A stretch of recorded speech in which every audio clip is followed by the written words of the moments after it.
Do you have a message for Greta Thunberg, and did she come up on your call with the Prime Minister today? Well, she's a strange person. She's a young, angry person. I don't know if it's real anger. It's hard to believe, actually, but I saw what happened. She's certainly different. Anger management. I think she has to go to an anger management class. That's my primary recommendation for her. Was she kidnapped by Israel, as she says? Was she kidnapped? I think Israel has enough problems without kidnapping Greta Thunberg. When you were talking about unrest in American cities, you said, quote, "We have to go by the laws. We can't call in the National Guard unless we're requested by a governor." What changed now? Why is this situation different to not consult with Governor Newsom about this? Well, the biggest change from that statement is we have an incompetent governor. So I talked about governors, but I didn't talk about he's an incompetent governor. Look at the job he's doing in California. He's destroying one of our great states. And if I didn't get involved, if we didn't bring the Guard in, and we would bring more in if we needed it, because we have to make sure there's going to be law and order. You had a disaster happening. And they now admit it was a disaster. I watched the chief yesterday, who's a good man, by the way, and he said, "Wow, we're lucky we did this because they were overwhelmed. You saw what was happening." So we did the right thing. Everybody agrees to that. But you have a governor who let the city burn down, didn't want water to be sent down to him. I sent billions of gallons of water. I wanted to do it in the first term. He wouldn't do it over. I don't know. They have environmental reasons, but there were no environmental reasons. I think it's just a political philosophy. But it's lucky for the people in Los Angeles and in California that we did what we did. We got it just in time. It's still simmering a little bit, but not very much. Yeah, please. Have you gotten What crime has Governor Newsom committed? A crime has he committed? I think his primary crime is running for governor because he's done such a bad job. What he's done to that state is like what Biden did to this country. And that's pretty bad. It's the wrong philosophy. Thousands, hundreds of thousands of illegal immigrants, many of them prisoners. They're taking up your health care. They're taking up your space in schools. They're taking up your hospital. And in many cases, they're criminals. And we have to do something about it, and we're doing something about it. I want to thank the incredible patriots of ICE and Tom Homan, who has been incredible, and Kristi Noem, likewise incredible. The job they're doing, and it's like an unforced error. There was no reason for this. 21 million people were allowed into our country, and many of those people were criminals, and it's a shame. It's a shame, but we're getting them out, and I will say, I think it's a 95-5 issue, just like so many other issues, 95-5. And the Democrats lost an election in a landslide because they're on the wrong side of the issues. I mean, it's not even conceivable that somebody would do the kind of things that he did. And then, you talk about projects. They want to build a train going from San Francisco to L.A., and it's costing hundreds of billions of dollars more than they thought it was going to cost. It's not even believable. To Brad and to people sitting here, would you believe that a train, it was going to cost X dollars and it might be 100 times X? Would have paid for this for about 50 million American children. You're right. 50 million American children instead of a 3-mile train track that never got built. We could have put Lincoln in charge with no experience. He would have done a good job. I guarantee you that. All right, please, Peter. Mr. President, have you gotten an update from your negotiating? Thank you, President Trump. So it seems like Gavin Newsom likes the attention that he's getting right now from you. I do. Yeah, I think it seems like he does. If you look at recent history, somebody who was running for president, you, who got arrested and had a mugshot, you could make the argument that politically that wound up helping you. Are you worried at all at this moment that talking about him getting arrested could be helpful to his political prospects? Because a lot of people think he wants to be sitting right where you are. Well, in my case, it was a witch hunt, and everybody knew it. And I was able to explain that during the process. Otherwise, I wouldn't be sitting here right now. And it was a total witch hunt. It's proven to be a witch hunt, and you see what's happened. In his case, it really is very obvious. You look at what's happened between the fires, I could name 10 things right now. We talk about the trains. We talk about all of the costs in California. You talk about all of the people that are flowing in, destroying life for everyone else.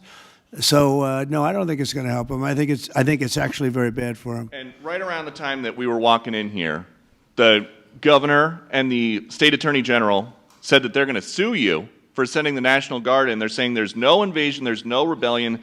The president is trying to manufacture chaos and crisis on the ground for his own political ends. Federalizing the California National Guard is an abuse of the president's authority under law. Well, But- you know, it's interesting. You watched the same clips as I did. Cars burning all over the place, people rioting. And by the way, we stopped it. We were able to make it much better, but it still looked pretty bad. And in watching clips last night, people were saying this is really a big problem.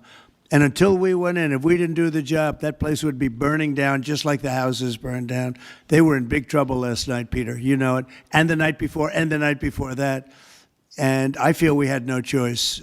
I don't want to see happen what happened so many times in this country. I watched Minneapolis burn. Look at what happened in so many different parts of California. You take a look at what happened in San Diego. There's so many different places where we let it burn. We wanted to be politically correct. We wanted to be nice. We wanted to be nice to the criminal. And what you're doing is destroying the fabric of our life in this country. No, we did the right thing. We've been given credit by people that I would least suspect. Why I would say that some of the people that came in and said, thank goodness, they said, some of them, thank God that Trump got involved. And I'm very happy I got involved. And I think Gavin, in his own way, is probably happy I got involved. Yeah, go ahead, Peter. What do you make of the fact that he says, you want a civil war on the streets of America? No, it's just the opposite. I don't want a civil war. Civil war would happen if you left it to people like him. And I liked him. You know, I always got along with him. Never had a problem with him. But he's grossly incompetent. Okay. From negotiators in London. Have you gotten an update from your team in London negotiating? What? Louder. Have you gotten an update from your team in London negotiating the China trade talks? We are doing well with China. China's not easy, just like your home country is not easy there. I think we're doing very well. They're over there now. I'm only getting good reports. It's a little early, but they'll be calling in soon. In fact, probably when I get back, I'll have my first call from them. We want to open up China. And if we don't open up China, maybe we won't do anything. But we want to open up China. It'll be a great thing for China, a great thing for the rest of the world. Are you willing to lift export controls when it comes to China? Did you give your negotiators any sort of limitation? We're going to see. Look, China has been ripping off the United States for many years. Nobody charged them 10 cents. No president had the courage to charge China for whatever reason. They didn't want to do it. I took in hundreds of billions of dollars. I put on tariffs on China when I got in first term. And we took in hundreds of billions of dollars. And then I did it again, but I did it for a lot of others. If you look at the stats, the deficit last month was cut in half. Everybody was shocked. I wasn't shocked. I think a lot of the people at this table weren't, because they saw the billions of dollars that were pouring in, and the tariffs hadn't even started yet, just about. There weren't cars.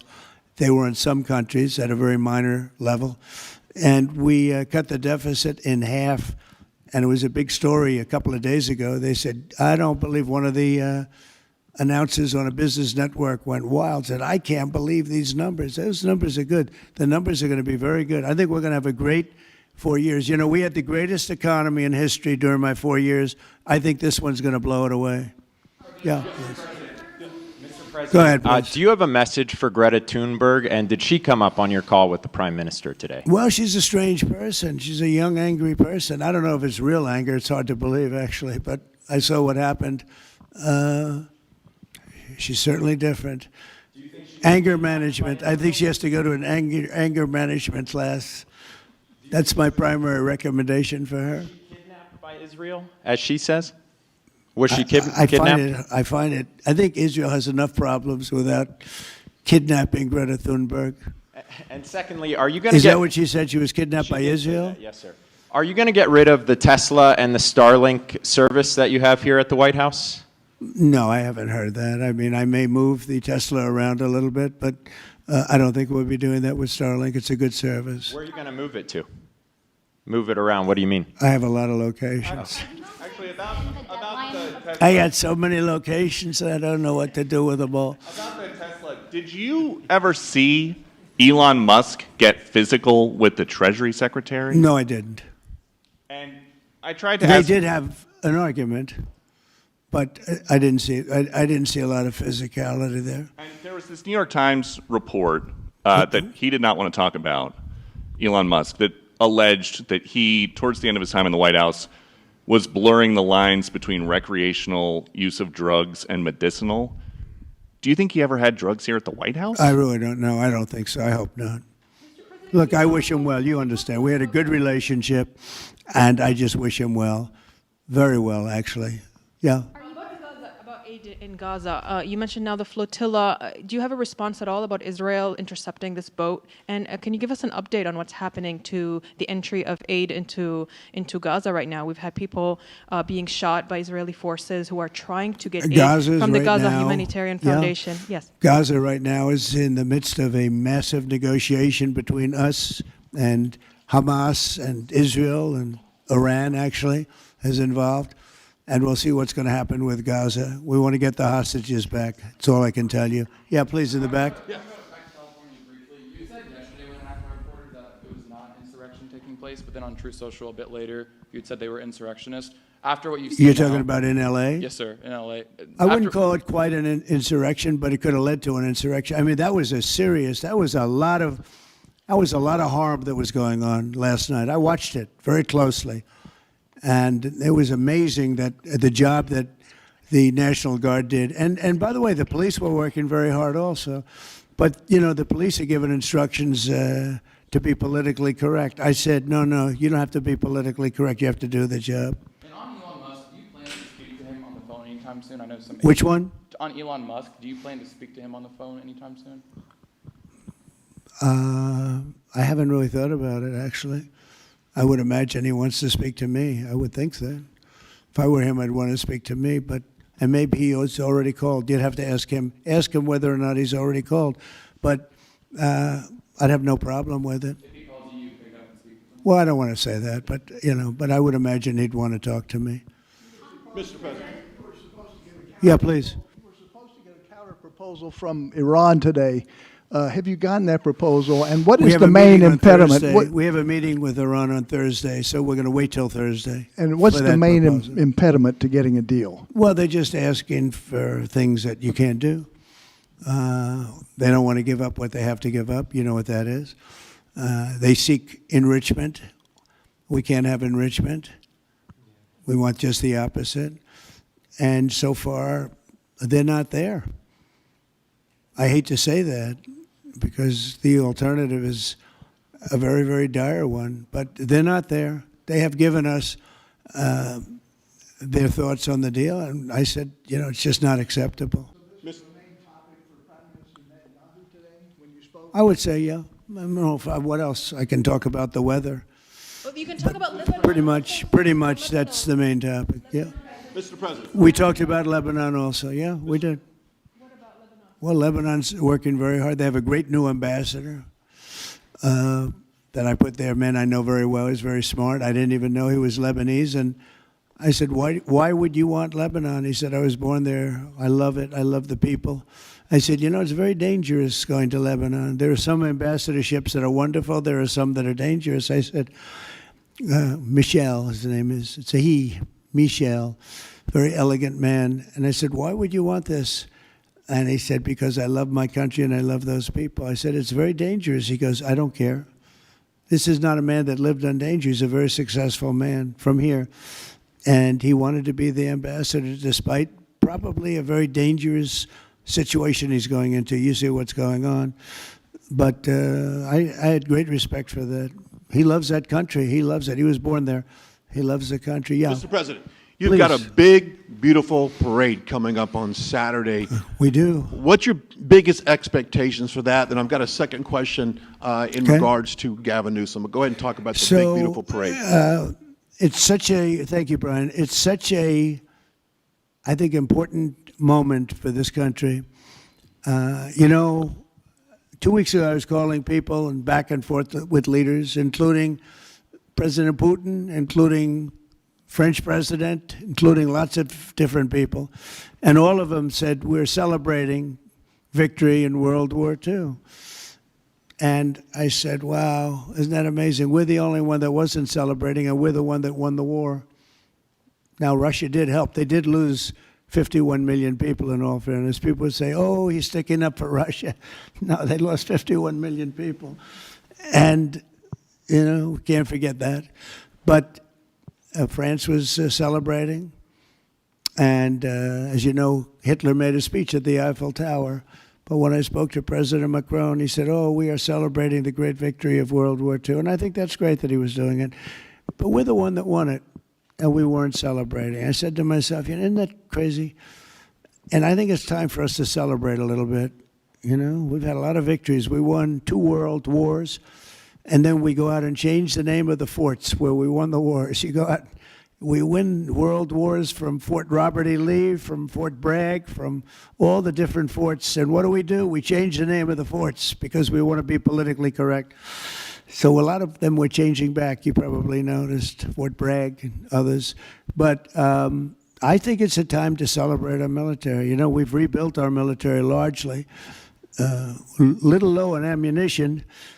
That's because it goes out very fast to other countries, one in particular. But we'll get that back very quickly. But we have a military the likes of which nobody has. Nobody comes close. We have the best equipment in the world. We make the best equipment in the world.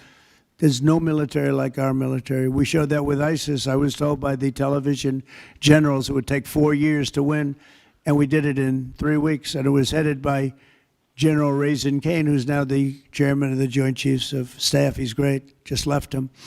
No, I think it's time that we celebrate. And I sort of have to laugh at these people. Well, you know, you're going to spend a lot of money. A lot of that money is being paid for by me and people that make donations. I don't know if you know that. A lot of it won't even come out of the military. I think I can say that, Susie, right? We have people putting up money to do it. Not that it's necessary, because I think it's a great expenditure. We have many tanks. We have all sorts of new ones and very old ones, old from World War I and World War II. It's really a celebration of the Army. So the Army is a year older than the country. So next year we celebrate 250 years, but we're celebrating the Army on Flag Day. And it's not my birthday. It is my birthday, but I'm not celebrating my birthday. I'm celebrating Flag Day. It happens to be the same day, so I take a little heat. But Flag Day is the appropriate date. And we're celebrating 250 years of the Army, a great service. And remember, you know, think of it. We won so much. We won World War I, World War II, so much else. And then we became politically correct. But I can only tell you that I was told that ISIS would take anywhere from 4 to 5 years, and we did it in 3 weeks. You were there, you watched, right?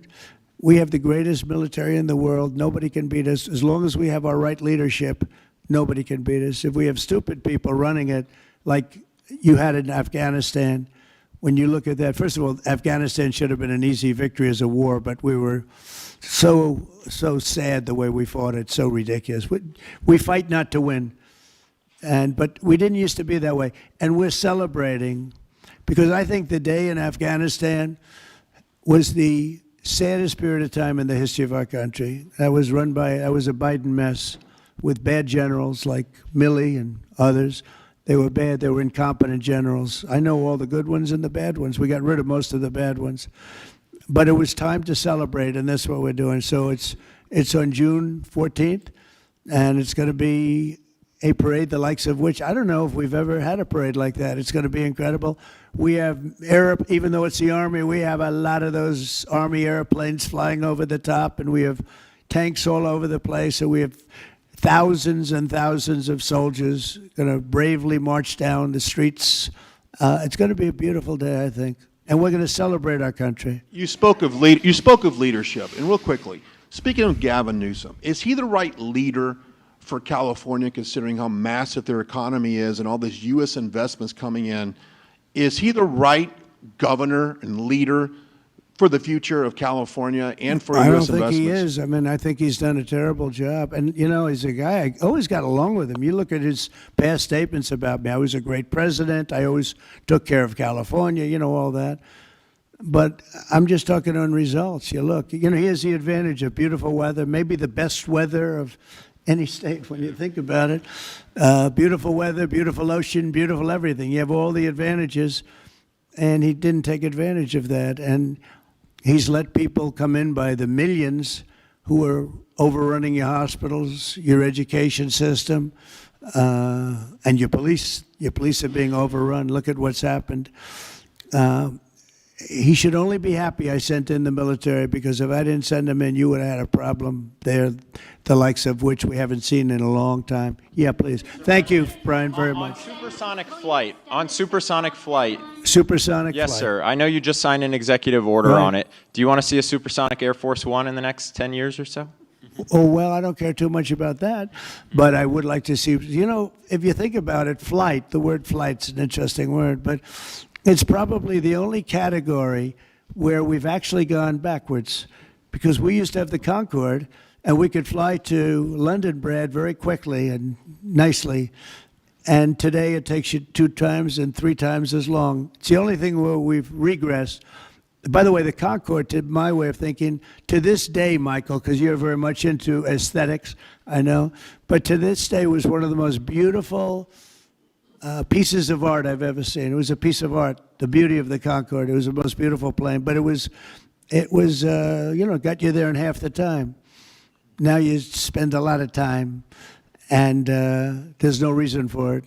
Because, you know, they have the sonic boom. It's not a huge problem, but they have the sonic boom thing pretty well figured out. The technology changes, the change in the skin, the change in weight, all of the other things. There's no reason why we shouldn't do great. So we are making it possible for them to do supersonic and get us back on the track. I mean, think of it, 30 years ago, we actually had planes that flew much faster than we do now. It took you half the time to get to a location. So we've regressed, and we're going to progress. Eh? Well, it's sort of an amazing thing, isn't it, though? We've gone backwards. On Wall Street, they haven't done that. If Goldman Sachs was like that, you wouldn't have Goldman Sachs anymore. Yeah, please. Are you planning to deploy Marines in California to address the situation in Los Angeles? Are you going to deploy Marines in California? We'll see what happens. I mean, I think we have it very well under control. I think it would have been a very bad situation. It was heading in the wrong direction.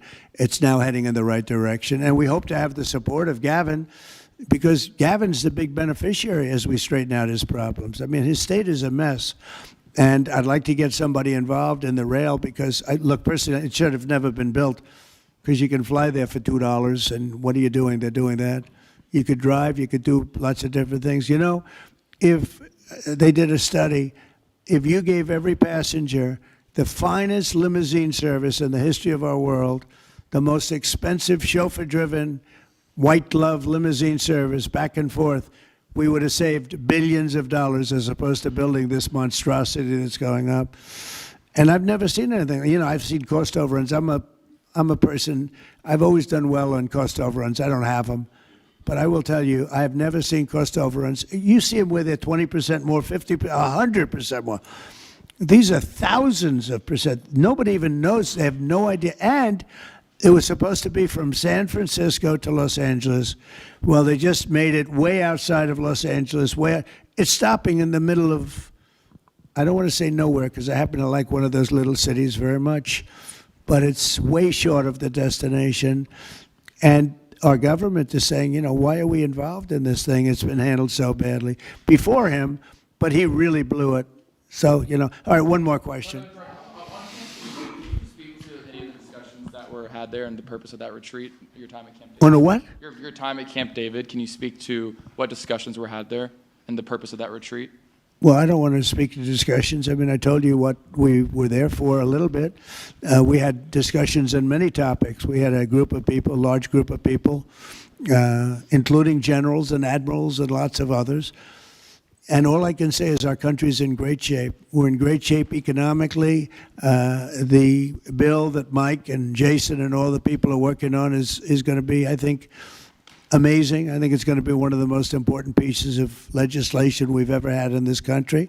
It's going to do things that you wouldn't believe. And we're going to, I have a very simple phrase. We ran an election on very simple words: make America great again. That's what we're doing. We're making it great. We're making it safe. We're making it beautiful. And we're making it very wealthy again. Wealth is okay. You need wealth to take care of lots of other people. We have to make our country better. It has to heal from 4 years of abuse. Our country was abused badly by a very incompetent person and a group of people that weren't incompetent, but they were radical left lunatics. And they ran the country with an auto pen. And I hope that law enforcement's looking at that very seriously. That's like a takeover of our country in a certain way, because this guy had no idea what he was doing. You saw that during the debate. You saw that in other cases. I mean, he had no idea. I saw it years ago. By the way, 40 years ago, he had no. He was bad 40 years ago. We're not just talking about. And they always like to say age, but it's not age. I know people 88, 89, 92. Bernie Marcus, who just passed away, was 95. I spoke to him a year before. He was 100%. It's not age. It's something else. But whatever it is, you can't have that in this country. The damage he's done to this country is unbelievable. But the good news is we've got much of it fixed already, and the rest of it will happen. Thank you all very much. Thank you.